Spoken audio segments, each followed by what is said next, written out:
Olá, seja bem-vindo de volta. A gente está aqui no segundo bloco do nosso Educast da Edu Direito e a gente gostaria de pedir para vocês seguir a gente nas redes sociais para que a gente possa continuar com esse trabalho maravilhoso de trazer informação desmistificada para vocês de forma gratuita. Bom, esse segundo bloco, o que é que a gente vai ter?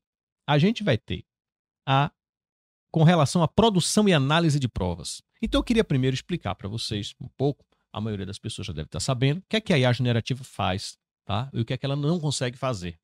Ela gera conteúdo baseado em dados de treinamento. Ela não é uma base de dados. Se você usar assim, você vai usar ela da pior forma possível. Ela é ótima para manipular dados. Se você entrega um livro, se você entrega alguns dados, os processos, 10 volumes de um processo, que o Luiz Requião falou aqui, e você pede para manipular, o que é manipular? Resuma onde estão as páginas que falam sobre possíveis torturas.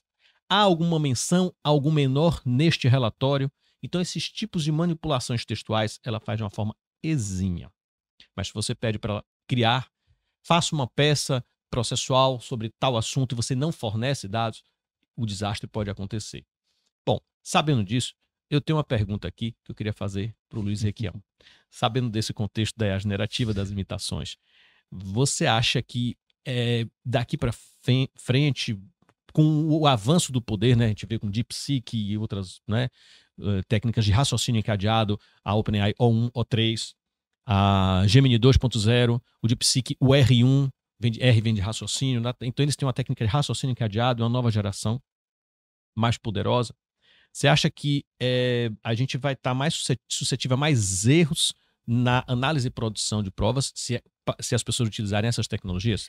Eu acho que pode sim ter mais erros se você não souber usar essas ferramentas como você acabou de colocar. E eu acho também, e aqui eu sempre gosto de fazer esse alerta, inclusive para alunos que ficam de vez em quando eu converso, que aquele profissional que vivia de demanda repetitiva, que a gente chama no direito, esse profissional, esqueça, ele não existe mais. O que é uma demanda repetitiva? Pronto, o que é uma demanda repetitiva? Aí eu vou sair um pouco da área criminal e vou parar do direito do consumidor. Então, se eu vou discutir, se eu quero fazer uma demanda se eu vivo de fazer uma ação de consumidor de atraso de voo, certo? Aquela mesma coisa. Aquela mesma coisa. Ctrl+C, Ctrl+V, tudo igual, só muda as informações e o fato. O nome da pessoa e o fato. Esse profissional não existe mais. Por quê? Porque esse profissional que antigamente, um grande escritório, tinha um setor muito grande de pessoas ali, hoje, uma pessoa e uma boa ferramenta de inteligência artificial, e essa pessoa treinada para usar essa ferramenta de inteligência artificial, ela vai fazer com muito mais velocidade, com muito mais rapidez, com muito mais assertividade, essa petição, essa ação. Então, certo. Esse tipo de profissional, ele não existe mais, né? Então, o profissional que depende, como a gente chama, de demandas repetitivas, as inteligências artificiais estão aí para acabar com esse profissional. Então, aquele estagiário que vivia de fazer modelo, esqueça, esse estagiário não existe mais. Porque a IA substitui. Em vez de eu pagar um estagiário, eu pago lá uma plataforma, existem hoje inúmeras plataformas de IA, de peticionamento, inclusive, que você coloca os dados e ela traz a petição pronta, inclusive com as teses, e é o que a gente chama de jurimetria, né? Com as teses que são mais aceitas dentro das decisões jurídicas. Então, ele é muito mais assertivo, ele já me dá a pesquisa jurisprudencial pronta. Então, esse estagiário, esqueça, estagiário não existe mais. Eu preciso de um estagiário que pense. Eu preciso de um estagiário que saia ali daquela caixinha, eu preciso de um estagiário, enfim, que dialogue. E aí eu acho que essas ferramentas ajudam muito nesse diálogo, né? Obviamente, você precisa dar as informações, você precisa alimentar informações, e ela lhe dá informações ou respostas muito mais rápido. Então, se eu tenho um processo extremamente volumoso, de não sei quantas páginas, se eu jogo numa ferramenta dessa e pergunto informações específicas, né? Pergunta a ela, eu gostaria que você me informasse vários réus. Imagine que eu estou com uma ação penal que tem vários réus, mas eu só atuo para um dos réus. Eu jogo lá e digo, aonde se encontra o cliente fulano, os dados ou peças investigativas que tratam dele. Ele vai me trazer as informações. Então, em vez de eu ter que pegar o processo inteiro para olhar, um a um, folha por folha, eu posso ser muito mais rápido e muito mais ágil. Ele faz o Ctrl+F inteligente. Exato. Assim. Então, mas eu repito, você precisa saber usar. É óbvio que nesse período, vamos dizer assim, de adaptação, muita gente, inclusive, já existem decisões judiciais em que advogados foram punidos por má fé, né, por uso de ter criado uma jurisprudência, ou ter pedido uma jurisprudência que não existe, ou uma doutrina que não existe, porque usou o ChatGPT. E tem que reconhecer o juiz. Ó, juiz, eu realmente usei o ChatGPT. E ser punido por má fé. Bem como também Não tem nada a ver com a tecnologia. Ele poderia ter criado na mão no papel. Exatamente. Essa jurisprudência inexistente. Inexistente. Né? Porque, é bom lembrar isso aí. Porque ele não fez ele não conferiu. E como você colocou, você precisa trazer informação. Ele não vai lhe trazer nada pronto. Né? Então você precisa confirmar. Bem como tem decisões, já sentenças, que também foram anuladas por uso de ferramentas de inteligência artificial, especificamente o ChatGPT. Então, mal e aí feitas. Que você percebia ali que não havia uma discussão do fato em si, né? Que era muito genérico. E aí, por exemplo, aí a gente vê hoje um movimento do STF de uso da IA em algumas decisões, vamos dizer assim, mais padronizadas que o STF tem. Aí eu vou dar repetitivas? Vou dar um exemplo aqui. O Daniel deve passar por isso, porque todos nós passamos. Sim. Faça um recurso especial, né? E aí, um recurso extraordinário, que é um recurso que eu estou encaminhando para o STF e para o STJ. Já tem uma decisão padrão, que é a inadmissão desse recurso, ou seja, eu não aceito esse recurso porque violou a súmula tal, ou violou a súmula 7. De recurso, né? Enfim. Isso é uma decisão padrão. Eu tenho muito receio do uso da IA para isso, porque ele vai pegar um padrão, né? E ele vai pegar um padrão de que sempre 90% são negadas, né? Isso todo mundo sabe, e ele vai dizer, ó, e ele vai alimentar da mesma maneira. E aí, a discussão que se tem, por exemplo, nas audiências públicas em relação a isso será que o advogado vai poder, ao perceber que foi uma decisão tomada por uma máquina, fazer algum tipo de recurso interno, administrativo, para que aquilo seja analisado por um ser humano? Por um ser humano, entendi. Aí, ao mesmo tempo, se isso vingar, e aí é uma discussão que está tendo, eu estou criando mais um instrumento de recurso. Então, em vez de eu tornar o processo mais célere, vou tornar ele mais lento. Porque é óbvio que todo mundo vai pedir isso. Deixa eu só abrir um parênteses e explicar aqui, que é o seguinte. Há uma coisa é você pedir para a IA fazer uma manipulação de dados. A partir desse resultado, né, que essa utilização seria a mais adequada. A partir dessa manipulação, você, tomador de decisão, você, um assessor de magistrado, por exemplo, aí você olha aquilo e fala, baseado nesses dados extraídos, nessas 1000 páginas, isso aqui, o meu encaminhamento para sugerir ao magistrado é deferimento do recurso. Então a decisão ficou com esta pessoa, tá? Então, mas não é isso aqui que o Luiz Requião está falando. É a própria decisão de dizer se vai ser deferido ou não. Tá? Exatamente. E eu queria agora perguntar ao Daniel o seguinte. Como é que fica dentro da esfera criminal? É uma curiosidade que eu sempre tive. Sim. E aproveitar essa oportunidade para saná-la. Da gente jogar a culpa na IA, por exemplo. Não é tão simples, não é tão ingênua a minha pergunta, não. Entendo. É da seguinte forma. Vamos supor que o STF, o CNJ, enfim, algum órgão superior diz assim, olha, a IA pode ser utilizada desta forma aqui. Uma pessoa alega utilizar a IA desta forma, ou de repente até utilizou a IA desta forma, e na hora que gerou uma jurisprudência equivocada ou algum erro, não é? E na hora que essa pessoa for ser analisada pelos seus órgãos, julgada de uma certa forma, ela dizer, não, mas foi a IA, não foi eu. Como é que fica, de repente, vocês tentando defender um cliente nessa situação? Luiz pontuou aqui uma coisa que eu acho interessante sobre esses aspectos.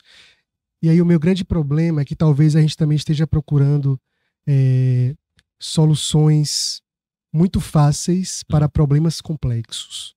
E isso talvez, o uso deliberado dessas ferramentas, se de fato não for bem utilizado, pode trazer exatamente isso. Minha preocupação maior é no âmbito das decisões judiciais, principalmente no âmbito do direito penal. Estamos lidando ali com o princípio que é tido como a nossa Constituição, como um dos mais importantes, que é a liberdade.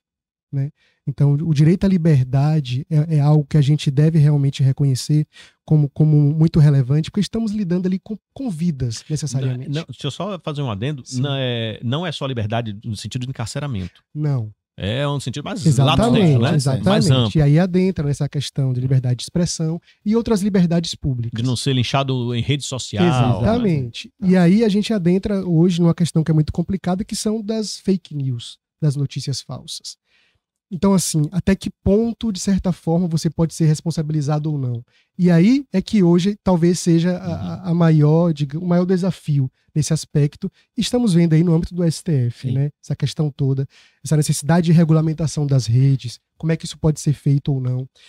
Porque a gente tem hoje na internet a criação de perfis que são falsos e que tem de alguma forma essa noção de que não há nenhum tipo de responsabilização para aquela pessoa que sai, por exemplo, proferindo ofensas machistas, misóginas, racistas.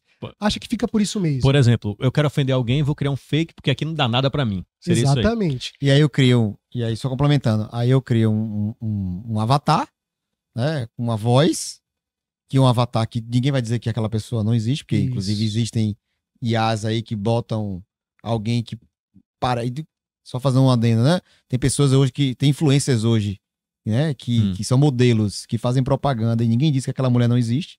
Da mesma forma, eu posso criar uma pessoa real, entre aspas, né, com voz real, proferindo mais absurdos coisas. E aí a pergunta é: responsabiliza quem? É um pouco do que eu acho que o Daniel tá falando. A limitação está sendo feita dessa forma, porque quando quando você manda um áudio, essa sua voz pode ser utilizada exatamente para fornecer elementos, para treinar uma IA. E botar ela para falar o que você quiser. Você manda um texto e vai sair com a minha voz. Esse podcast aqui ou tantos outros, isso pode acontecer. Já tivemos vários casos de estelionato, de golpes aplicados dessa forma, de que manda ali um WhatsApp com áudio. Então já está acontecendo, já está a realidade, não é mais. Acontecendo, e de pessoas que caíram nisso e depositaram uma quantia significativa. Porque do meu lado da tecnologia, para mim isso não é nenhuma surpresa. Eu fico olhando assim, será que já está acontecendo? As pessoas estão... Tem uma... Desculpa, está acontecendo muito. Deixa eu só interromper, eu peço desculpa. Existe uma propaganda que eu achei maravilhosa com aquele Will Smith. Sim. Né? Uma propaganda de um banco. É que ele chega falando inglês, começa a propaganda falando inglês, daqui a pouco ele tá falando em português, ele diz: assim como eu agora estou falando em português usando tecnologia, o meu banco X também é um banco tecnológico e tal, não sei o quê. Bem legal a ideia da propaganda. Criativa, mas ao mesmo tempo, aquilo que eu tô fazendo com a voz do Will Smith, ele falando em português, sem ele saber uma palavra em português, eu posso fazer com qualquer outra pessoa. Qualquer outra pessoa. Acho que é um pouco do E principalmente com temas que são relevantes, de interesse público, como estamos vendo agora casos de ministros, né, de Estado que de alguma forma foram colocados dentro dessa gama de fake news, como se eles tivessem falado aquilo e não falou. Isso é divulgado, por exemplo, no WhatsApp de uma forma massiva. As pessoas acreditam naquilo que veio. Eu vi uma reportagem, uma pesquisa que levantou que 70%, em torno de 70% da população brasileira se informa pelo WhatsApp. Sim, é verdade. Você não sabe que desespero me deu. Mas depois eu entendi, foi um choque de realidade. Eu falei, não, André, você vive em que mundo? Tá? Então, um pouco nesse quesito aí. Falando um pouco de pessoas públicas, tá? Queria perguntar aqui ao Luiz Requião. Como é que... eu fiquei, assim, morrendo de medo de pessoas jogarem em ano eleitoral, ano passado, né? E daqui a um ano, 2 anos, vai ter, né, de novo, 2026, de pessoas desestabilizarem eleições baseado nisso, porque principalmente eleições altamente disputadas. Sim, exato. Como é que a gente poderia tentar se proteger contra esse tipo de ataques? De novo, eu acho que o que a gente precisa fazer, eu sempre gosto de dizer isso, eu acho que a gente precisa instituir no ensino acadêmico, em todas as esferas, não só nos estudiosos de graduação, pós-graduação, mestrado, nada disso, mas no ensino básico. Eu acho que a gente precisa colocar como disciplina a educação digital. E eu gosto muito sempre de usar o exemplo de lá na década de 80, e todos nós aqui vivenciamos a década de 80 de alguma maneira, eu tenho certeza disso. Lá na década de 80 a gente teve um surto, um boom muito grande de doenças sexuais. A AIDS foi uma delas. E qual foi a resposta que a gente deu na época? Foi incluir a educação sexual nas escolas. E isso fez com que esse tipo de doença diminuísse consideravelmente ao longo do tempo. Né? Então hoje as pessoas todas sabem exatamente o que são essas doenças, qual é o impacto que ela tem, que num primeiro momento existia um preconceito, inclusive pessoas que detinham AIDS e outro, porque eu não sabia se eu podia pegar na mão, se eu não podia. Então existia aquele medo, né? E eu acho que o uso das ferramentas, enfim, de WhatsApp, rede social de forma geral, também tem que passar por aí. Então eu preciso também colocar nas escolas como matriz escolar, como matriz curricular, a educação digital. Perfeito. Porque eu preciso fazer com que, se hoje, essa geração se informa com o TikTok, se informa com o YouTube, se informa com o WhatsApp, nada contra essas ferramentas. Assim, nada contra esses meios de informação. Mas eu preciso usar, saber usar. Ok, Da forma certa como você levantou. recebi essa informação no WhatsApp, eu recebi esse vídeo no YouTube de alguém, eu recebi aquele recorte no TikTok, tá. Deixa eu procurar um meio oficial aqui de um jornal ou de uma notícia. Se você desconfia de um jornal, olha 3 jornais diferentes. Pelo menos. Então, assim, eu preciso... E aí, eu acho que a mudança, ela virá a partir daí. Não é rápido, não é ligeiro. É preciso se fazer algo agora. Sim, é preciso fazer algo agora. Eu acho que a discussão hoje que temos no Congresso e no STF sobre a regulação das redes é fundamental, ainda mais depois né, da decisão da Meta, principalmente, de dizer que todo o controle que ela tinha, ela não vai mais fazer. Então, isso se torna muito mais importante de ser feito. E eu acho que aí a gente, como o Daniel falou, eu acho que existem alguns países que fazem um estudo de direito comparado que já fazem isso. A Europa é o principal exemplo né, disso. A Europa aprovou um projeto de lei lá, que hoje precisa ser aplicado por todos os países membros. E esse projeto, e aí é a beleza, porque esse projeto ele foi capitaneado principalmente pela Espanha, pelo direito espanhol. O que quer dizer que se o direito espanhol conseguiu criar isso, é muito mais próximo da gente, que temos influência do direito português, do direito espanhol, do que o direito americano. É o sistema jurídico. Então, o sistema é muito jurídico mais parecido do que o anglo-saxão. Do anglo-saxão, sem dúvida alguma. Então, se a Europa foi baseada, esse estudo e essa normatização pelo direito, através do... Quem presidiu essa discussão foi a Espanha, e lá se chegou a um resultado final, inclusive regulamentando IA, trazendo régua de risco, para saber de fiscalização, né, de mais fiscalização para ferramentas de alto risco, menos fiscalização para ferramentas de baixo risco. Se criou lá toda uma normatização de regulamentação, o que é que eu preciso, ferramentas que se for de altíssimo risco não devem ser compartilhadas naquele local. Enfim, eu acho que a gente tem precedentes hoje que a gente pode usar e se torna muito mais fundamental. Mas, paralelamente a isso, eu acho que a gente precisa instituir nas nossas escolas educação digital. Então, quando eu vejo decisões como acaba com o celular na escola, a criança não vai poder mais usar o celular. Será que esse é o caminho? Porque ela vai acabar a escola, ela vai usar o celular. Não é muito melhor eu usar aquela ferramenta, ensinar a ela como usar aquilo, seja para o ensino, seja para a informação? Eu assisti recentemente o Jonathan Haidt no Roda Viva. Sim, e eu fez essa pergunta. Eu vi. E dentro da resposta dele, ele falou, olha, uma coisa, o problema é que associado ao celular está a rede social, que é muito difícil desassociar. Você não vai dar um paintbrush dentro do celular. Acontece em alguns jogos, mas a maioria das aplicações não é. Ela vai estar conectada. E aí que vem. E aí eu queria perguntar, nessa questão das redes sociais, uma pergunta talvez até ingênua, mas talvez mais muito preocupante, principalmente para os pais ou quem é responsável por menores, ou pessoas hipossuficientes, que é a seguinte: como é que eu consigo, eu vou dizer do ponto de vista legal, faz de conta que aconteceu alguma coisa, então legalmente, como é que eu posso tentar, de uma certa forma, evitar que algum dano aconteça? Vou dar um exemplo, para ficar mais didático. Você tem, isso acontece, inclusive há suicídio de menores nessa situação narrada, isso é uma preocupação no mundo inteiro, que é nude, né? Um adulto se passa para uma criança ou coleguinha, pega nude e depois diga, agora me dê um dinheiro, senão eu vou mandar para seus coleguinhas que eu sei quem é, porque ele já pediu para adicionar na rede social e faz aquela chantagem, tá? Então faz de conta que aconteceu isso. Como é que a gente pode, do ponto de vista de direito penal, por favor, Daniel, começar a discussão por ele, porque eu sei que esse negócio é meio complexo e amplo. Como é que a gente pode evitar que isso aconteça novamente do ponto de vista de direito penal, pressionando quem quer que seja as big techs, ou seja, outros setores da sociedade? Então, eu acho que o primeiro passo foi tomado, que de certa forma temos aí o projeto de lei 2338 e 2023, que é a regulação da inteligência artificial. E aqui é importante a gente lembrar que há 10 anos estávamos regulando a internet. Há mais de 10 anos. Temos o Marco Civil. Hoje estamos, de alguma forma, pensando na regulação da inteligência artificial. E, no meu entender, em ambas as vezes, as respostas para tal vieram tardiamente. Mas isso não é do direito, que o direito assim ele responde às LGPD. necessidades da sociedade. Mas como a LGPD também veio tardiamente. Mas aqui tem uma questão. Já estávamos tendo diversas problemáticas envolvendo a internet. E demorou muito tempo essa discussão. E nisso aconteceram outros problemas que foram se agravando. Então nós temos uma cultura que, infelizmente, a gente espera tem um problema, o direito se adequa a isso, mas esse problema se alastra e não temos uma resposta. Não é o direito demora 2, 3 anos, já espera 15, não é? Não necessariamente ágil, mas de alguma forma muito bem embasado para ter uma resposta concreta para tal. Sim. Por exemplo, essa questão aí não é de agora. Há muito tempo que temos, por exemplo, casos, principalmente de mulheres que têm suas fotos vazadas. Sim. Tivemos a Lei Carolina Dickmann, que foi emblemática. Tivemos uma demanda e um projeto de lei logo em seguida. Então observe que isso é da cultura nossa. Sim. De colocar também o direito penal como resposta, que eu não acho que esse é o caminho. Acho interessante o Luiz falar sobre educação. Nesse aspecto, eu acho que é muito por esse caminho mesmo. Da gente entender que a gente tem que, de alguma forma, trazer isso para o ensino básico, né?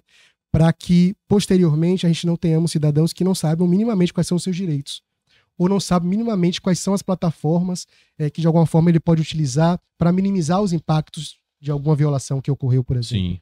Então, e aqui não é botar apenas nas costas da escola, por exemplo, não acho que também esse é o caminho, ou nas costas dos pais. Eu acho que isso aí é uma tomada de decisão coletiva. A gente precisa também reconhecer que temos um problema que é muito grave nesse aspecto, que é exatamente a utilização da rede social, da inteligência artificial para outras finalidades das quais ela não foi criada para aquilo. E temos as big techs, e temos, né, de alguma forma, que ficam nessa seara de que, olha, nós temos aqui liberdade de expressão, a gente protege os direitos das pessoas, onde as minorias vão ser salvaguardadas, onde ninguém vai ser ofendido, mas que, na verdade, a gente tá vendo ali que existem diversos impactos negativos a essa parte da população e que não temos uma resposta concreta por parte exatamente dessas big techs. E é uma preocupação grande, né? Um exemplo disso aí, deixa eu só, que você, por favor, não esqueça o que você vai falar, não. Para não esquecer aqui. Uma conhecida minha, semana passada, talvez você conheça a pessoa, ela teve a conta clonada do WhatsApp. E aí, o que é que aconteceu? A pessoa começou a fazer golpe, pedindo, né, Pix, etc. E aí, essa pessoa ligou até pra mim, poxa, o que é que eu faço? Aí eu falei, olha, nunca aconteceu comigo, entra em contato com o telefone. Não tem telefone, WhatsApp, né, a Meta, não tem telefone. Tem um e-mail, alguma coisa automatizada, um IA, alguma coisa assim, de imediato você bloquear. Não, eles respondem 12 horas. Então ela ficou 12 horas, refém da pessoa lá tentando dar golpes, não sei se conseguiu. Como é que a gente pode se defender disso? Bom, aí aí é o ponto que eu acho que aí vamos... 12 horas para dar uma resposta por e-mail. Aí eu vou lhe trazer duas abordagens. Primeiro, a abordagem penal, que eu acho que ainda o nosso Código Penal ele é muito... E existe uma questão histórica nisso, o nosso Código Penal ainda é muito... como é que eu posso dizer? Bem amador, quando a gente fala de responsabilizar pessoas jurídicas, né? Quando eu olho, por exemplo, o Código Processual Penal peruano, eu não vou nem longe. O Código Processual Penal peruano já prevê responsabilização de pessoas jurídicas de uma maneira muito mais ampla do que nós prevemos. No Brasil, a responsabilidade penalmente da pessoa jurídica ela é muito limitada a crimes ambientais e alguns crimes econômicos, né? Crimes contra o sistema financeiro. Isso tem a ver com o escândalo dos americanos? Não necessariamente. Isso isso vem uma evolução de discussão, mas ainda estamos muito limitados quando a gente fala de responsabilizar pessoa jurídica no Brasil a crimes ambientais e crimes contra o sistema financeiro, alguns crimes tributários, fica muito nessa esfera. E aí eu vejo, por exemplo, o Código Processual Penal peruano, que ele é muito mais amplo nesse aspecto, porque tem questões principiológicas, né? O Brasil vê muito a questão da pena, o direito penal como pena individualizada em pessoa física, né? Eu preciso prender. Então, é muito. A punição é muito vista. Falando. Principiologicamente, o Brasil enxerga a pena como um castigo. Né? É uma vingança. Uma vingança. E não no sentido de reparar. Não no sentido de reparação, muitas vezes. Né? E aí eu tô com inserção código, na sociedade. Né? Eu tô com um código que tem suas raízes de 1940. Né? Todo mundo sabe. É um código criado com influência ao sistema italiano, né? De Mussolini, raízes italianas, raízes inquisitoriais. Tudo isso está no código. Claro, ele vem passando por reformas ao longo do tempo, mas a sua raiz, o seu ideal ainda é este. Cerne, né? A gente tem projetos de lei querendo reformar o Código de Processo Penal há muitos anos, mas difícil.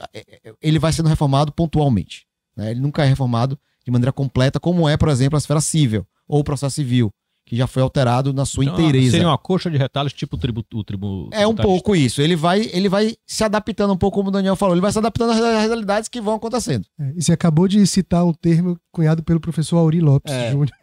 Ele fala exatamente isso. Coxa de que é uma retalhos. coxa de retalhos. É uma coxa de retalhos. Eu acho que é a melhor O processo analogia. penal, ele é um coxa de... E muitas vezes... Ainda foi elegante, né? Ele tanto é uma coxa de retalhos que você encontra no Código de Processo Penal inúmeras vezes conflitos de regras dentro do próprio código. Regras que falam a mesma coisa com resultados completamente diversos. Dentro do mesmo diploma. O que torna exatamente uma esquizofrenia, muitas vezes, dentro do código. Né? Então, eu tenho esse problema da responsabilização das pessoas jurídicas no Código de Processo Penal, no direito penal brasileiro, de ser muito difícil de responsabilizar criminalmente essas pessoas. Né?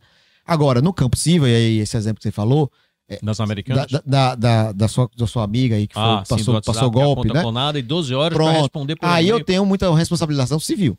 Então aí a meta ela pode acionar juridicamente, ela vai discutir ali civilmente um dano moral, pelo tempo, pelo prejuízo que ela sofreu. Então não na esfera penal, mas na esfera civil, sim. E aí essa responsabilização da esfera civil patrimonial. Por exemplo, dano moral, dano material. Dano material, né? É possível, sim, obrigar que a meta traga as informações de quem realizou quem clonou aquele número, né? Quem realizou aquele... Sim. Então, é possível você solicitar a quebra dessa informação por uma via, muitas vezes, cível, para que a partir dali você identifique a pessoa e aí você acione criminalmente, né? Mas é um caminho longo. Não é tão simples assim. Falo que civil, eu já fico pensando nos anos aí, né? Consegui. Aí chega lá sei lá, na operadora de telefonia.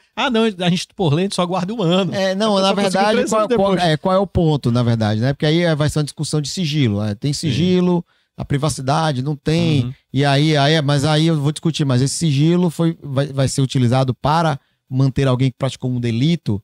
Então, existem essas questões. Mas é possível, e existem precedentes da meta entregando informações, não, obviamente judicialmente falando, de quem foi a pessoa, de qual foi o número, porque todo número hoje existe um registro. Né? Eu registro aquele número no CPF de alguém. Então, essa informação chega.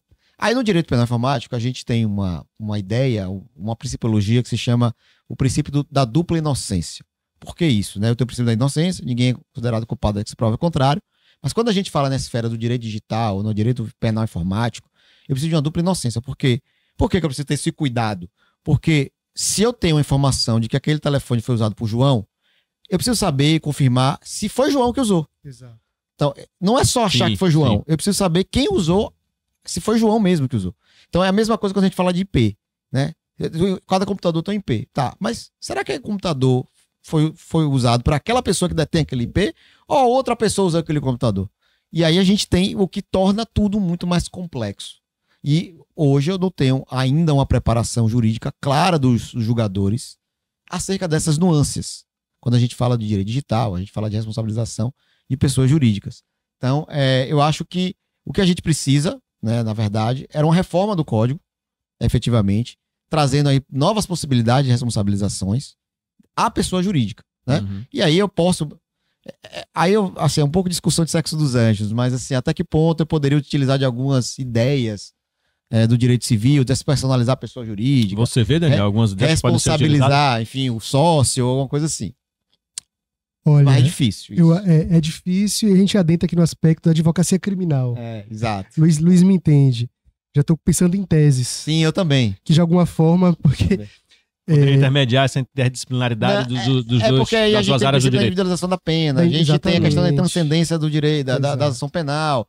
Enfim, não é tão simples. A gente tem algumas principiologias dentro do direito criminal que impedem muitas vezes essa possibilidade. Mas assim, a que a gente precisa repensar, sem dúvida. A gente precisa repensar, achar algum caminho. Né? E aí eu gosto de usar como assim, uma inspiração, né, esse direito processual peruano, que traz algumas responsabilizações da pessoa jurídica, além dessas que nós colocamos, com direito ambiental e crimes no campo tributário, lato sensu. Você acha que o direito comparado dá para convencer aqui os legisladores, através do direito comparado, para a gente tentar melhorar esse aspecto ruim que a gente tem, que o Luiz elencou do direito penal? Eu não tenho dúvidas. Eu acho que o direito comparado você utiliza a ciência ao seu favor. Porque, de certa forma, Por exemplo. quando a gente pega bons exemplos que vêm de fora e traz para cá para ser utilizado, eu acho que o caminho é esse. O problema é que o Brasil, o Poder Judiciário, tem importado conceitos trazidos de outros países que são de outra realidade e importam aqui como se estivesse naquele país e acaba criando Frankensteins, né? Sim. Tivemos isso diversas, por exemplo, na questão da Operação Lava Jato. Teoria da cegueira deliberada, no sentido de que, para demonstrar o dolo, que é a vontade, né, de alguma forma, de cometer o Que era a delito. intenção de querer fazer. Não precisaria ter intenção direta. Se sua intenção fosse deliberada, você assumisse o risco dentro daquela percepção, você estaria cometendo crime. Isso Um dolo promoveu eventual. uma responsabilidade objetiva, que não é permitida no direito penal. Uhum. Teoria do domínio do fato. Domínio que foi do fato, usado. ou seja, são exemplos de conceitos trazidos de fora que foram pessimamente utilizados, Aplicados. que inclusive autores de conceitos vieram aqui ao Brasil e falaram, olha, Não é dessa forma que deve ser aplicado. não é dessa forma, entenderam. E a comunidade reagiu como? totalmente errado. Não, aí tem uma frase muito, muito interessante, e aí eu vou dizer o nome, porque já se aposentou, né? Que foi o ministro que é de Sergipe, inclusive, é o... Meu Deus, esqueci o nome dele aqui agora. Do STF, você tá Do falando? STF. Sim. O Aires Brito. O Aires Brito, porque isso que Daniel coloca, Uhum. o grande pensador do direito, do teoria do domínio do fato, veio ao Brasil e disse: essa tese está sendo aplicada de maneira equivocada. A minha tese não foi feita para isso. E aí o Aires Brito fala, e ele, no julgamento, ele diz: mas é muito interessante, porque as teses muitas vezes evoluem além do que o doutrinador pensa. Foi isso que ele trouxe como resposta. Mas à sua pergunta. uma vez que a arte sai do artista, é dele ainda ou não? Foi por aí que ele disse. Ou seja, ele se colocou no papel acima e eu não vou entrar nessa guerra. Provavelmente em um vestibular que tivesse uma questão, acho que o próprio doutrinador erraria a resposta. Exatamente. A forma como a gente está entendendo, principalmente no âmbito do direito penal, é muito complicada. Muito complicada. Então, nesse aspecto aí que Luiz trouxe, com relação ao seu caso, eu acho que seria muito melhor se a gente, por exemplo, tivéssemos investindo na inteligência policial, do que necessariamente no âmbito da tecnologia de reconhecimento, como a gente trouxe no primeiro bloco. Dê um exemplo de melhorar a inteligência policial. Por exemplo, hoje temos um caso desse específico de uma pessoa sofrer um golpe. Naturalmente, ela registra um boletim de ocorrência, que hoje pode ser virtual. Então, todo crime hoje que não tem violência ou grave ameaça, você pode fazer isso virtualmente. Sim. Só que a questão é a resposta exatamente da polícia sobre isso. Eu já tive um caso, por exemplo, envolvendo furto, que não envolve violência, de um celular. Registrei boletim virtual e até hoje eu não fui, por exemplo, intimado para comparecer. Isso tem 3 anos. Então, assim, aí eu fico pensando, e eu sou um advogado, poderia ir atrás, mas depois eu perdi até o interesse, porque, enfim, um bem patrimonial. Mas eu estou pensando numa pessoa leiga, do senso comum, que não tem acesso à informação, por exemplo. Como é que ela vai lidar com isso? Não vai. Entendeu? E sabendo que alguns crimes têm um prazo decadencial, que se você não representar no prazo devido, seu direito vai ser extinto. Você não tem mais o direito de ir atrás para reaver, por exemplo. Como estelionato. Então, assim, então é muito complicado, isso gera diversas incongruências e tem sentimento, talvez, que pessoas lidam de impunidade ou não. A gente sabe que não existe impunidade no Brasil. O Brasil hoje é o 3º país que mais encarcera no mundo, caminhando para o seu 2º. Não existe impunidade. A questão é que dentro daquilo que a gente entende, porque o Estado dá uma resposta muito complicada, porque ele cria, de certa forma, bens jurídicos tutelados que para eles são mais relevantes do que outros. Entendeu? Então a resposta vai ser muito mais rápida, muito mais ágil. Entendi, para certas situações. Basta verificar, só para concluir, basta verificar, por exemplo, quantos servidores públicos hoje estão presos porque cometeram crimes contra a administração pública. Sim. São pouquíssimos. É porque não existe crime na administração pública? Não. É porque talvez não seja o interesse estatal de ir atrás de investigar esse tipo de delito. Sim. Mas que talvez seja, por exemplo, de uma pessoa que furtou um botijão de gás. Sim. E aí você... Furtou uma galinha que está presa até hoje. E aí você traz, aí isso é muito interessante, como eu estou falando, como há uma esquizofrenia no código. E aí você vê qual é a pena desses crimes, né, contra a administração pública. Normalmente são penas não tão grandes, não tão elevadas, quanto as penas contra o patrimônio, né? Então, como ele colocou, um furto, um roubo, né, que às vezes o bem jurídico não é tão relevante como uma corrupção ativa ou corrupção passiva, né? Então, que atinge, se a gente pensar no contexto do bem jurídico, está atingindo toda a sociedade. Não está atingindo o bem patrimônio daquela pessoa, mas de todos nós, né? E qual é a quantidade de pessoas que estão presas, qual é a quantidade de pessoas que são condenadas, qual é a quantidade desses crimes que hoje são, muitos deles são, inclusive, prescritos. Né? O Estado deixa de punir. E a gente tem aí a última reforma da improbidade administrativa. A improbidade administrativa virou enfim, Eu vou puxar só um gancho. Vamos, porque a gente precisa finalizar esse bloco. Só para finalizar, mas que eu acho importante trazer sobre isso, que hoje temos diversas ferramentas da tecnologia que podem ser utilizadas no âmbito exatamente criminal. E aqui temos algo que é vinculado à investigação defensiva. Exato. Eu já estou falando que é algo importante, inclusive já dou ideia para ser um tema para ser debatido aqui. Nós temos Gabriel Bulhões, um grande amigo, que hoje é um doutrinador sobre isso, um dos melhores sobre o tema, que trata sobre a investigação defensiva, que é você não necessariamente aguardar que tenha uma resposta oficial sobre determinado fato que aconteceu, criminoso. Você, enquanto advogado, você pode ir atrás para promover, digamos assim, uma espécie de investigação que pode servir como meio de prova. Se observar ali diversos elementos e princípios. A gente não está falando de ir atrás sem consequência, não. Tem toda uma delimitação do que pode ser feito ou não. Tem toda uma principiologia e regras que devem ser observadas. Mas dentro disso temos diversas ferramentas para a gente buscar, entendeu? Como, por exemplo, como a geolocalização, para demonstrar que você, por exemplo, não praticou um crime. Tem pessoas hoje que ficam presas anos e anos porque ela diz que se diz inocente, diz que não estava no lugar, esse argumento não foi levado em consideração. E aí depois bora ver aqui o buscador, o Google, entendeu? O Gmail, bora ver onde é que a pessoa estava nesse. Então já tivemos diversas sentenças. Ou seja, a pessoa usou o Gmail, aí o Google tem a informação de que naquele momento aquela pessoa estava em tal lugar. Em Ilhéus. E de que, pelo horário da prática do crime, seria humanamente impossível ela estar naquele local. Entendi. Isso pode ser utilizado. Mas a própria polícia poderia ir atrás disso aí para ter um elemento de prova, não precisaria ter investigação defensiva. Então, acho que o que é importante hoje é o investimento em inteligência policial é um caminho Esse é um exemplo mais da inteligência adequado. policial Exatamente, Entendi. Sem dúvida. E aí, só para terminar, a polícia, mais uma vez, a polícia usa esses instrumentos quando interessa. Então, por exemplo, teve aquele caso... Disseca até o fio, né? Teve aquele caso da moça que foi sequestrada no Rio de Janeiro, que era mulher de um grande empresário do Rio, que sumiu, desapareceu do nada, depois mandou mensagem dizendo que tinha sido sequestrada, depois percebeu que na verdade quem sequestrou supostamente foi uma pessoa que era da família. Ali se usou geolocalização. Exato. Eles ali a polícia usou geolocalização para identificar da onde estavam vindo as ligações do suposto sequestrador, para identificar quem era a pessoa. E aí nem de inteligência artificial. Não precisa, cruzamento de dados simples de geolocalização. A questão é, faz-se isso com todas as investigações ou só se fez isso porque a pessoa sequestrada era de uma certa classe social? Porque quantos sequestros acontecem e quantos deles a gente usa geolocalização?